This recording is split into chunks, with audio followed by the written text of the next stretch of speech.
Relationships can wreck your head. From breakups to makeups and going out to coming out, it's a bit of a minefield. Tonight, FYI's Headspace is tackling the issue of relationships and sexuality. Take a look.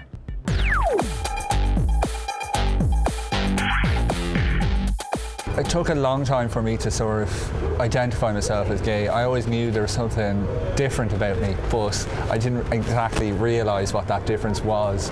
18 months ago, Aidan Gregory came out to friends and family, but the 20-year-old had been worried about how people would see him. A lot of people don't realise the fear, isolation and anxiety of trying to fit in with your peers, whether you're in or out. I mean, that's one thing gay people have a lot of anxieties about, is trying to fit in with everyone, and being so different in that regard is very sort of scary. While concealing your identity creates a lot of stress, so too does the problem of gay bullying.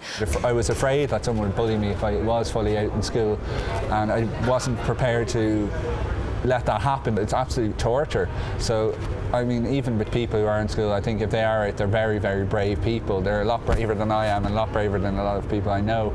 High-profile cases stateside show how it drives some teenagers to the brink. While cyberbullying makes the headlines, much of it happens in the classroom. More often than not, bullying happens face-to-face. And sometimes I think cyberbullying is kind of seen as being what the real problem is, but I don't think it really is, you know.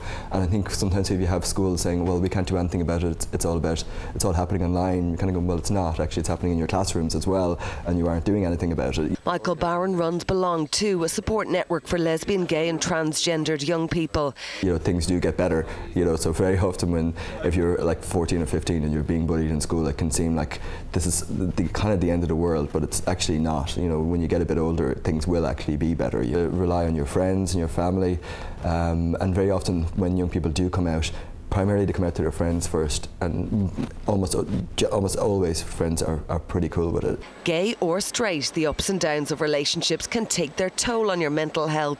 I think what we see now in the last decade is that the intensity with which relationships develop is so fast. It was not like that 10 years ago, and so that must put a huge pressure on people to be in a relationship and to be physically in a relationship, whereas before that might have taken months to years to develop. True romance makes for a pretty picture, but in real life, when relationships hit the rocks, it can feel like the end of the world. Anxiety, anger, panic, guilt, feeling quite rejected. Relationship counsellor Lisa O'Hara's take on breakups.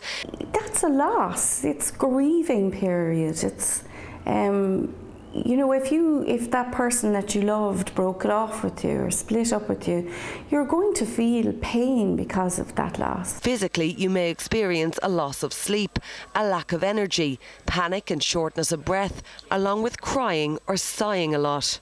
Acknowledge the feelings. If you have a really good friend who's not going to give you advice, but who's just a good listener while you do the talking and who's supportive of you, talk to them. You will come out the other side, but it's really important to talk about it.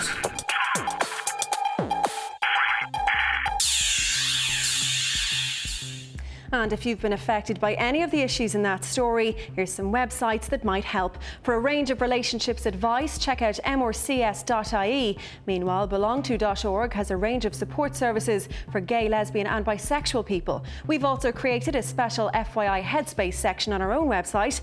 There you'll find fact sheets on relationships. So to find some headspace of your own, head along to tv3.ie/3e/FYI.